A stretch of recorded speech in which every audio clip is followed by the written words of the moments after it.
So, Miriam and I met this summer when she tracked down my garden and came over to see it, and then I learned about an amazing project that she's been working on that actually provides a really nice counterpoint to what we've been talking about here, because Miriam's been looking at a plant that's actually valued for nativeness and for being less threatening and is on an endangered list. So I wanted to have a little bit of another lens through her project. So. Thanks. Yeah, so I worked with a plant called the Agellanus acuta, which in theory, it is the only federally protected endangered plant species that grows in New York State.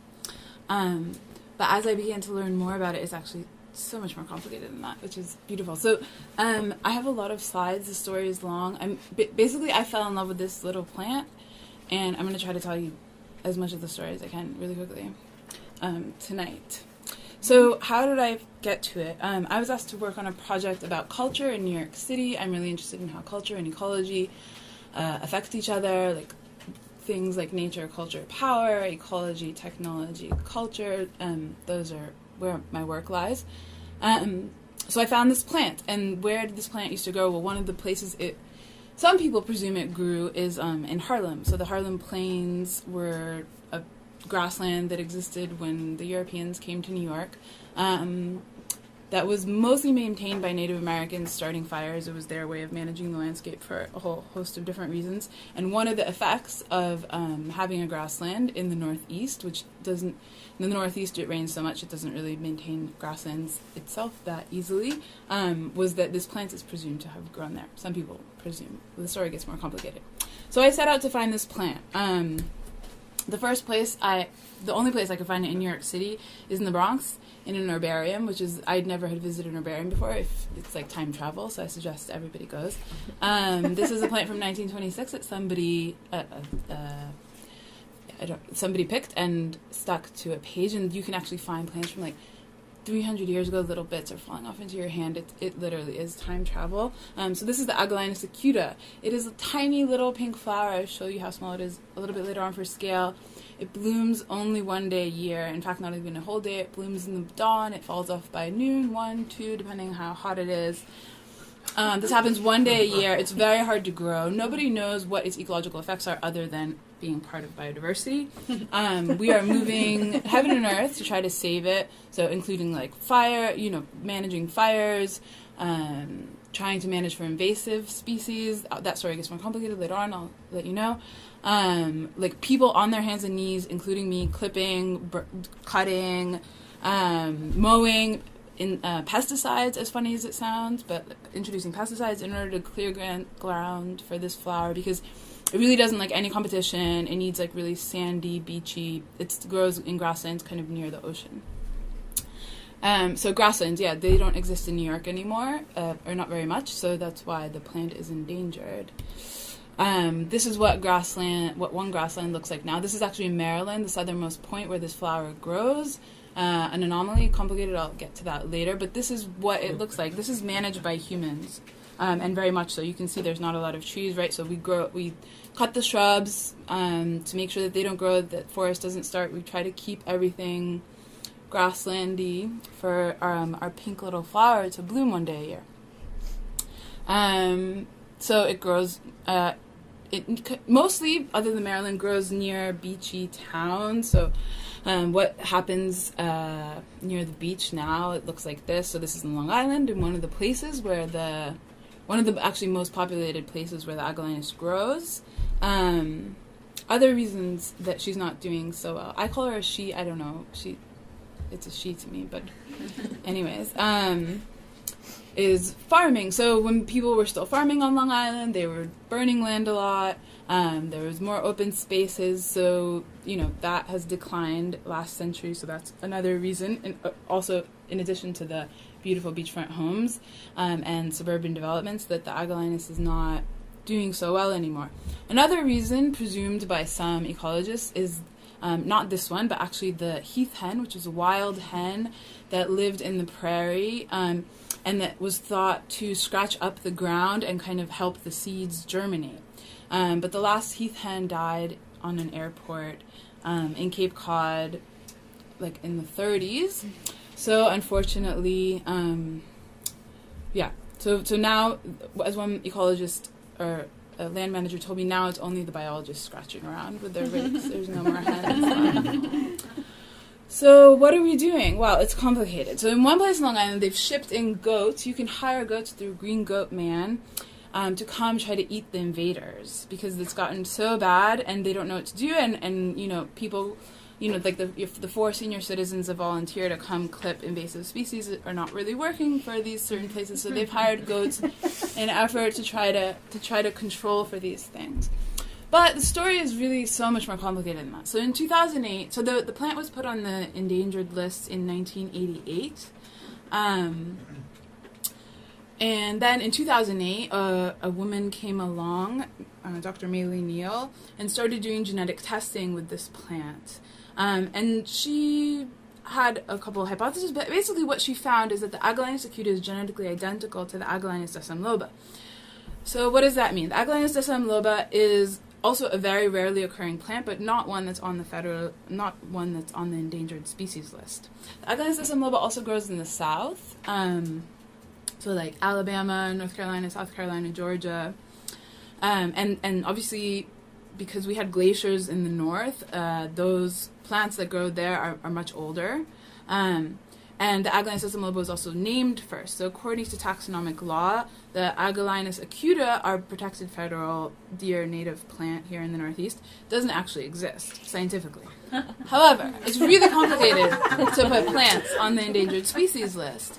So what do? Well, we maintain the Agellanus acuta that's native here to the Northeast and part of our natural heritage. And so we have to start fires and bring in goats and shear and crop all the nasty invasive plants in order to save, right? Like, well, this is the story. In order to save this our poor natural heritage Northeast little pink flower that blooms one day a year.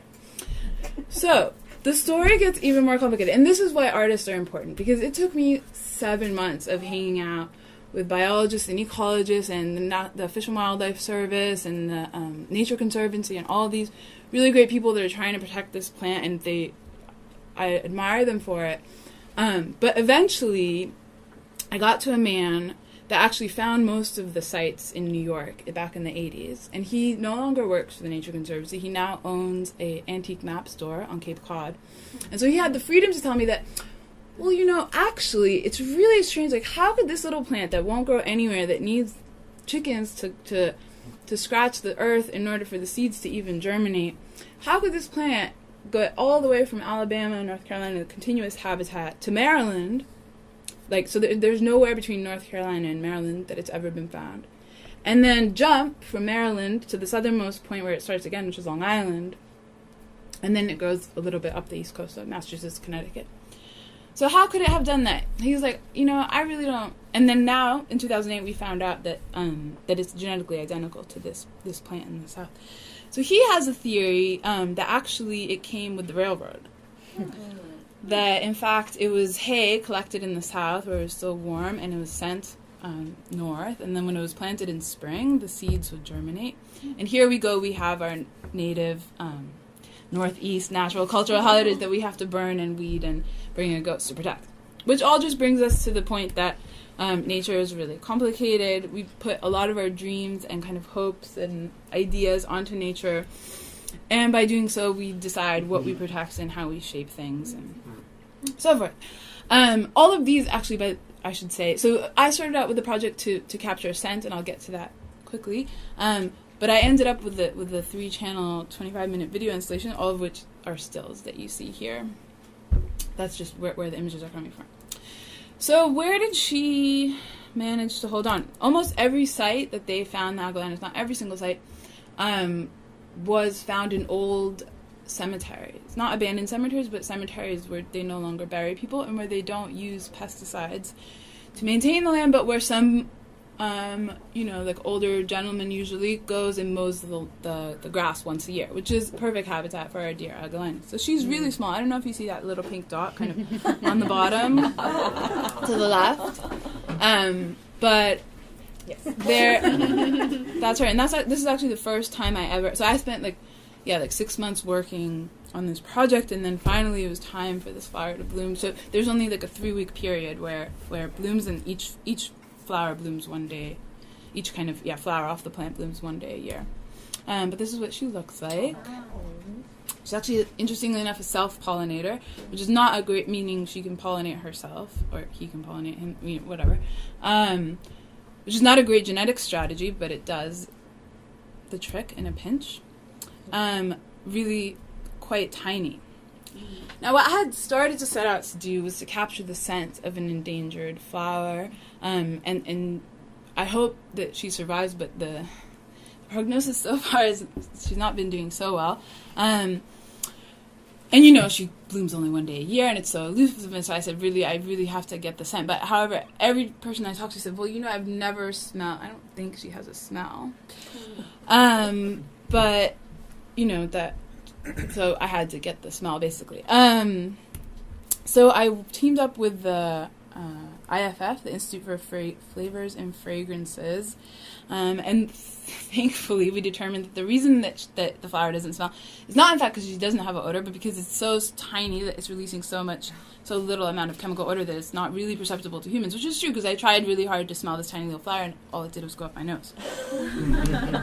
So what we used was this technology that they have called headspace technology to capture the scent of anything really, but particularly to capture the scent of plants as they're growing, because of course when you pick a plant, you're going to change its chemical makeup and the scent then changes. So there's 2 reasons for this. One, it was so tiny, this was my only hope.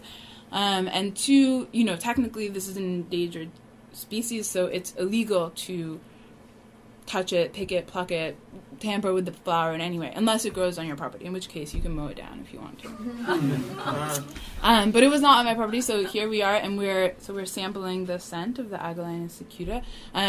So essentially what this does is it sucks vacuumed, so we kept it there for about 2 hours, so the air is condensing, it's a vacuum that's sucking the scented air, and it's depositing it into this kind of porous powder, that then gets back to the lab and is analyzed for chemical compounds. And so you come up with this kind of ingredient list, and then I work together with the perfumer to come up with the scent, which is kind of like taking those notes and making a composition, because of course there's a time-based element and there's an amount element, and what you capture is some form of data, but with an interpretation we ended up with the scent called Agellanus Dreams, as the project did too.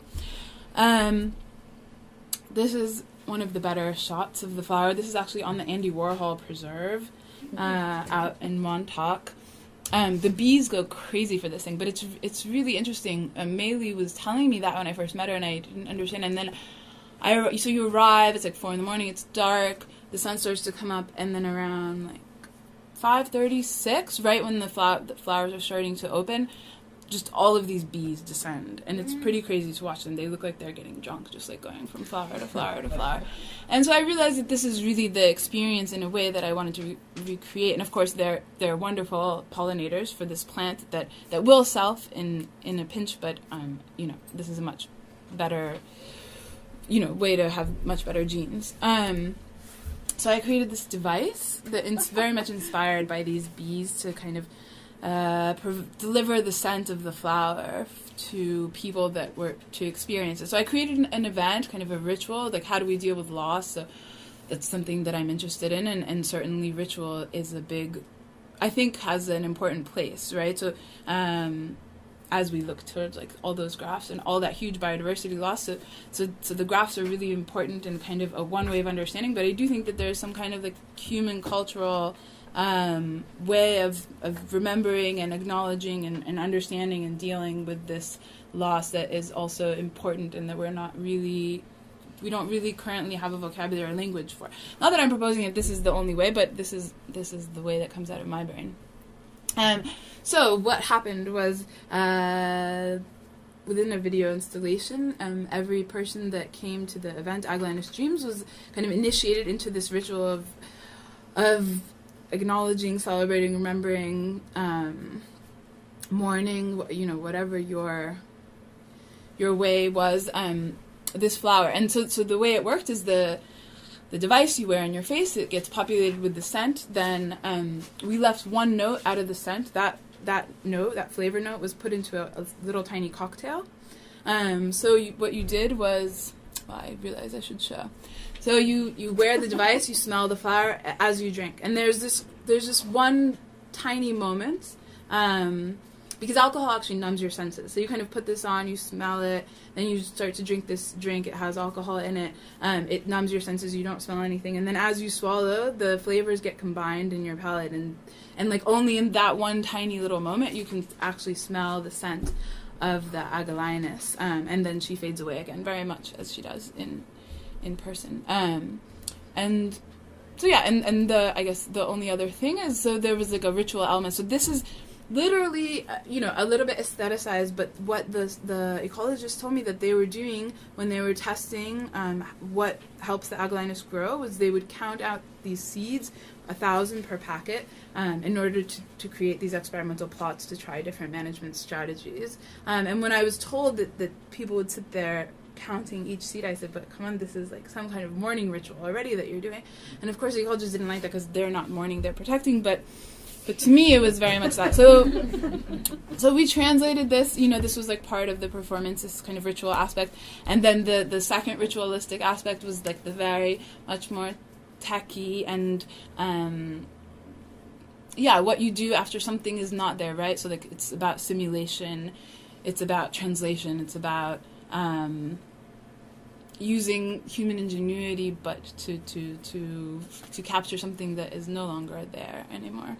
So that was the second kind of ritual aspect, was the setting up of this whole devices, and then you get transported through sensation back to the Agellinus. Cool. Thank you, Miriam.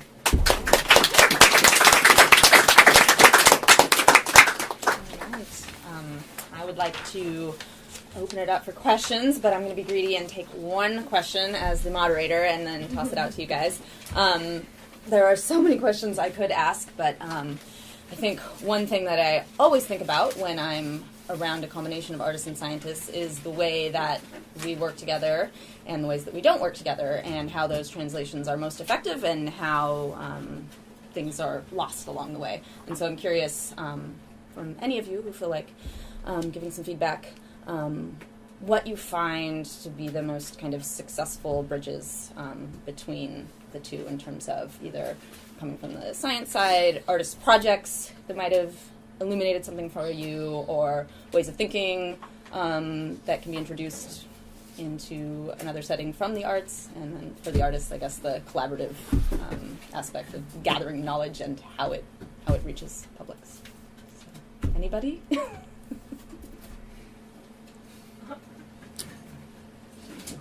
I'm always a little bit scared to work with scientists because, or how do I say this? Because they have, for example, in this project, people are investing a lot of time and energy in the protection of this particular plant, and they see me come in and they say, oh, great, you're going to tell everybody why it's so important to continue to protect her, when in fact that's not always my role, and sometimes I just complicate the issue entirely. But in fact, most scientists love it, I think, and understand in the end, and I'm always a little bit nervous to say, well, I'm not exactly going to just make a campaign right now. But, so I don't... I think that's an interesting point that I run into as well, is the question when an artist is going to function as a translator and kind of try to take data or take information and share it as directly as possible, and in a way be PR or something, versus when an artist is going to insert themselves or their way of thinking into the process and then have that kind of potentially, the idea I have is someday I'll make a project where it echoes backwards and it actually can have some effect on how people who are working on this in a really wholehearted research-based way are doing. So, I relate. I think that people often underestimate how crazy creative you have to be a really good scientist. Yeah. There are definitely scientists who are not creative. Yeah. It's a bummer. But the best scientists I know, the ones who get me revved up, are the really, really creative ones. So I think that I love that. That's, I think, probably, in some ways, you probably have already selected poorly by asking. Yes, like, I know. we obviously both like working with artists. Yeah.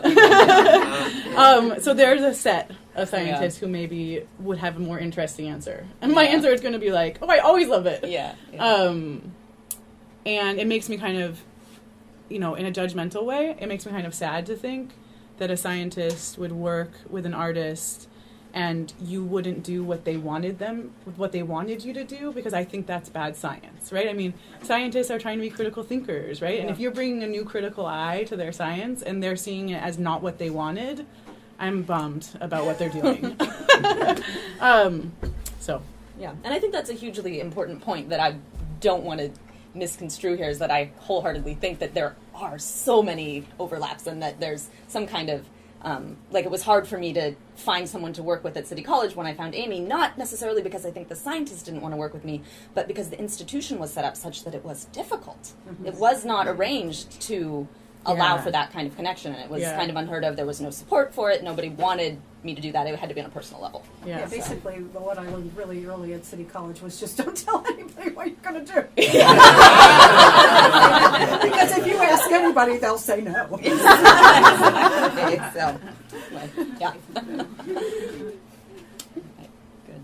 Well, have there been other art science projects that have gone on? I mean, this one seems to be quite a success. I'm just wondering if this has happened before, or generally in the art world, or in sure. There's a huge tradition. Yeah, there's a huge tradition of art and science, and it runs the gamut from artists who, like Miriam, are actually getting in a lab situation or collaborating with people and like learning the techniques they need to be able to do that stuff, to artists who are just very inspired by science and using it to create artwork. So there's a whole, it's called sci art, it's called eco art, it's called bio art, and some people don't like those labels, others do.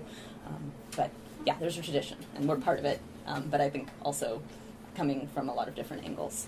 I mean, the whole tradition of natural history originally had a lot to do with physical appearances. So there's a real inherent combination. A lot of people that are affiliated with museum institutions have a big appreciation for the visual aspect of what they're working with. They may have a split background, they may not, but they tend to be very appreciative of what artists bring to the table. Yeah, and when I was growing up, I had this fantasy, I think that came out of the 1800s, that I would be an artist naturalist and I would need to draw things in the field with my watercolors. So, I mean, that connection is a long one. I had a question specifically for Sasha. My family are farmers in Ohio, and we grow cash crops. But as we see, the effects of environmental deterioration, we also see the increase in the import of crop rotation and also wetland preservation. And we're medium-sized farmers, we're not agribusiness farmers.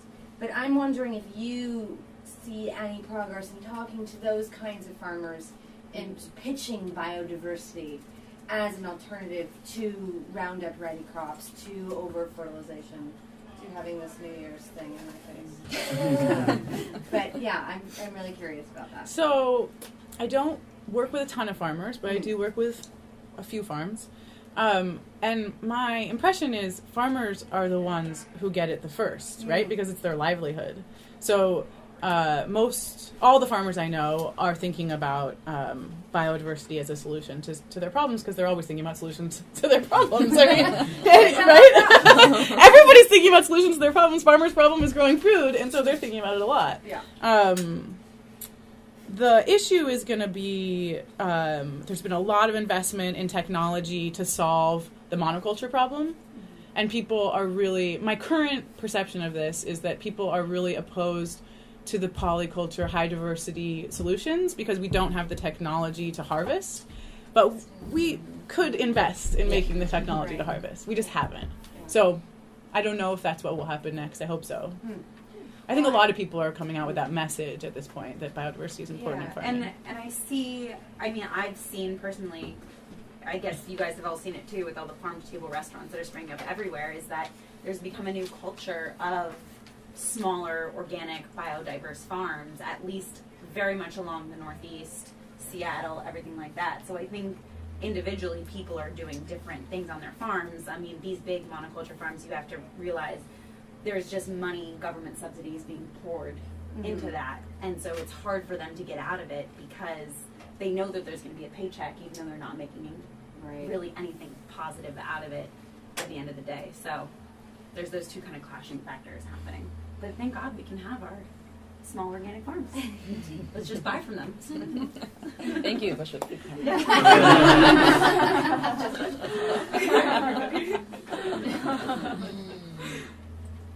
had a question.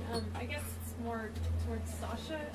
But I had read that most sort of non-native or invasive species sort of travel from east to west, like kudzu or lionfish or the Asian horned beetle, as opposed to west to east. And I was wondering if you could speak to whether that affects the biodiversity. I have not heard that. Have you heard that? It goes both ways. Oh, it does. It's not. We hear about the ones here because we're here. Mm-hmm. It was more one way rather than the other way. And Is that the way the jet stream goes? With the wind? It's not really dealing. It's not having to do with jet stream and winds, and it's people. Yeah. You know, we live in this is the Middle to downside out. of the global village. You know, people move And- things around, and a lot of times it's intentional. You know, some of our worst problems with invasive plants were ones that were brought in intentionally for some particular reason. And continue to be. In some cases. I do have one thing to add on that I'm curious about, and I would love to hear from you guys if this makes any sense. I think I might have heard something similar at one point, and the thing that popped into my head was like, okay, well, maybe this huge landmass of Asia and the kind of temperate zone there exchanging with the temperate zone in the East Coast, because in my work, I see, this is the kind of amounts of species that I ended up with in my garden. A lot of them were from Asia, and I know there must be changes going back the other direction. I'm really curious how many of the plants I have in my garden that came from Asia.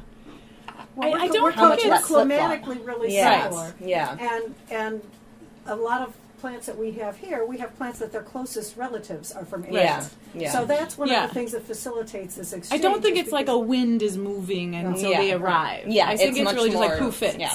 And this trade. I mean, Yeah, tulip, right. tulip Yeah. tree. The way people are Closest moving relative back and is forth. in Right. Asia. Yeah. Witch hazel, closest relatives are Right. in Asia. Yeah. So this is a really common disjunct distribution that we have in plants, and so it's easy for things to make that change because they're close relatives. And The if you thing with think the Oriental bittersweet, we have a native bittersweet. Yeah. This can come in and outcompete our native bittersweet, but And drop right similar, into that niche. Similar Yeah. niche, yeah. Yeah. If you think about the U.S., the Northeast is temperate hardwood, and then you have the Great Plains, and you have a lot of grasslands, and then you have the West Coast, which is really mountainous, and there are a lot of conifer forests.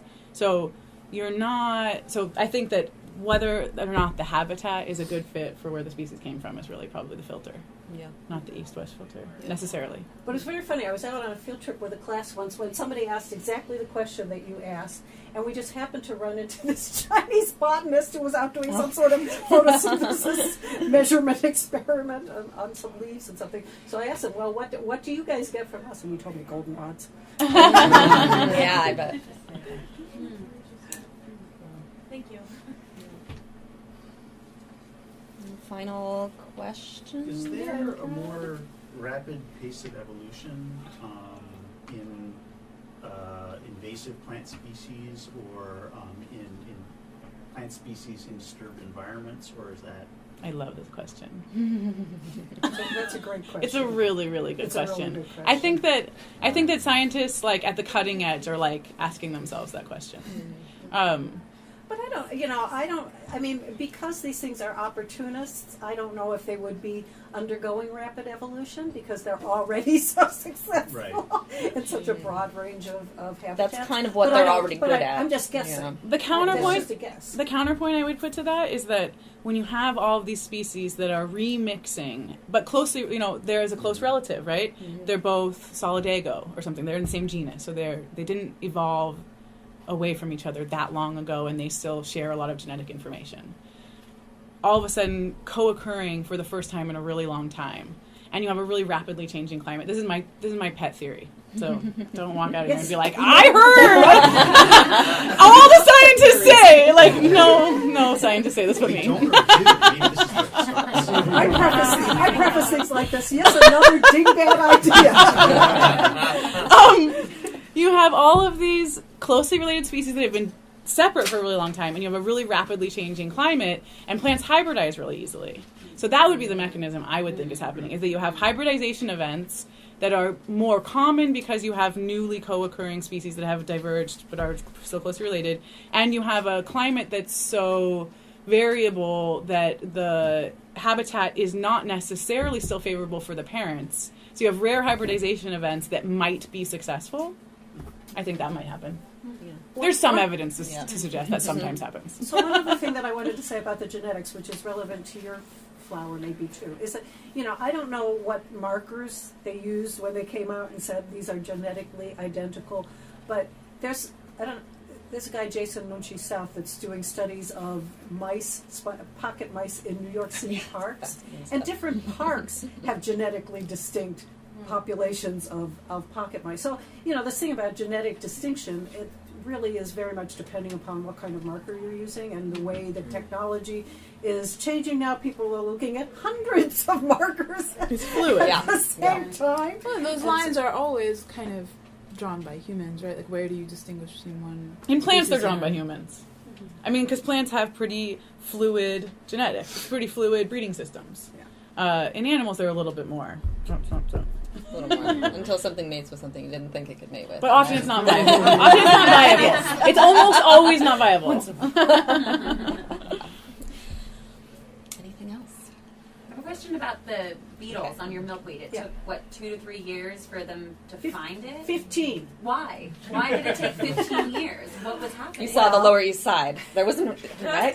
Fragmented, right? So I work in the tropical rainforest in the middle of really nice undisturbed forest, and we cut branches as bait for beetles, and the beetles will get there within a week, right? Because they're source populations. Mm-hmm. And I started the milkweed at a time when nobody was planting milkweed. There was probably no other milkweed anyplace on Manhattan at the time that I was planting it. I was not aware of any other milkweed on Manhattan. So who knows what it took to get one individual to initially find that plant. Did you see monarchs before you saw the milkweed beetle? Yeah. I don't get a lot of monarchs, but I have seen monarchs. Probably the milkweed bugs are one of the first things to arrive. They find things really quickly, but I think it's just a question. And this is to me totally, relevant to the idea that we now have this very highly fragmented environment. So yes, it's going to promote genetic diversification within the fragments. So you could say, okay, we're like jump-starting evolutionary change, but in terms of dispersal, things have to be able to get from one fragment to the next. Right. And that's going to be a huge limiting factor as climate change because, when we had glaciers, they came down before and things could migrate south, and then the glaciers retreat and things can migrate back north, but they're working in a continuous habitat. Now you have just like little patches here and there in a lot of the country. And those are the most diverse areas. Like when I did my calculations, is based on a very small sample size, obviously, but comparing to wild flora overall. This is a paper that's quoted here. City College biologist. He was actually looking at wild flora in parks, and he got 62% native species, 28% alien species. When I looked at mine, I had the exact opposite, and I was really confused for a little while, but it took me thinking about the fact that I'm looking at plant populations in a very fragmented place where they're just like growing out of cracks in the sidewalk. Oh, right. That's what I'm dealing with. That's my so ecosystem. those are your really good opportunists. So that's what's going to be there. They're more non-native, and it's lower diversity overall. So that's also, I'm assuming, putting pressure on them in interesting ways. What's the other 10%? Okay, so the other 10% there is, I didn't include it, but it's escaped, which just means basically small populations that probably aren't viable, probably won't naturalize, but like your decorative amaranth that you see in the street tree pit once in a while. Although I think some of those are establishing themselves in this neighborhood. The red amaranth, I think so. Ooh, go for pigment, go for pigment. Ken, you had something in the back, right? Did you? And then I think this will be the last question, then we'll wrap it up and we can talk to the panelists afterwards and during It's true. some We can refreshments. mingle and have some refreshments. Yeah, this might be too open-ended a question, but like the thing that struck me listening to you, and I don't really know very much about this field, is that there's actually not a lot, or it struck me the similarities between you, that this, doing what you're doing, all of your projects require a lot of creativity and then also a lot of method, and so that all of that has to be driven by a really intense interest in agriculture itself. You've told us a lot about how you've done this thing, but like, how did you get into it? Like, is there a difference between what inspires an artist to go into this and what inspires a scientist? Or is it, is there some universal thing about this particular field that draws you? Like, is it a person that got you into it? Was it an event? Or you just say a few, is this too open-ended? I think that's a nice way to wrap up. Maybe we can each say Like, how just did a little bit and what drew you summarize to this. to begin Yeah. I'll Yeah. start. Yeah. I think I was just a kid and I was really into the environment, right? So I grew up in the Northwest and that was the first part. And then a lot of other little steps along the way, but I just was interested in saving the planet. And you will. Obviously, things have, they're different, but that was the first. That's the first memory. Do you have something? I like invisible, impossible things. That's how I started. Invisible and impossible things. That's generally what I'm drawn to. And then I actually I started with technology. I studied technology for a really long time and ended up with ecology. How did you find this plant species you hunted? I was looking for something really impossible, or like very rare in New York, and it was the only federally, like I said, it's the only federally protected endangered plant species in New York State. Not that that means it's the rarest, but it's like within a legal construct. And then I learned that it bloomed one day a year and was pink and tiny, and so then I was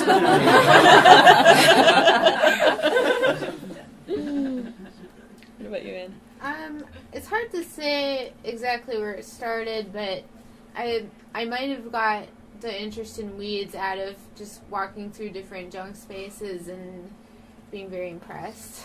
They're amazing, right? Yeah. Totally.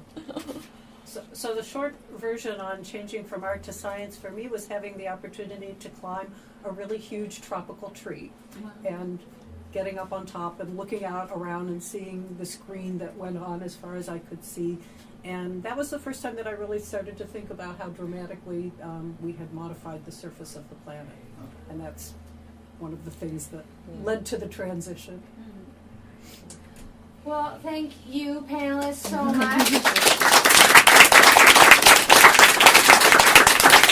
Thank you all for coming, and there's wine and refreshments provided by the Bushwick Co-op, so please stick around. We'll move the chairs out of the way and you can hang out.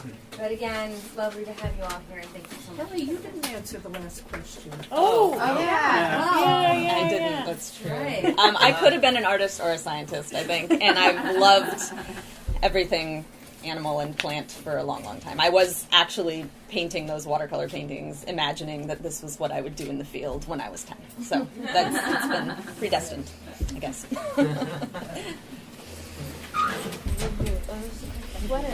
Cool. That was fun. I'd love to try that. It was a really nice counterpoint. It's just pretty. well, but then when the end, I found out like it was all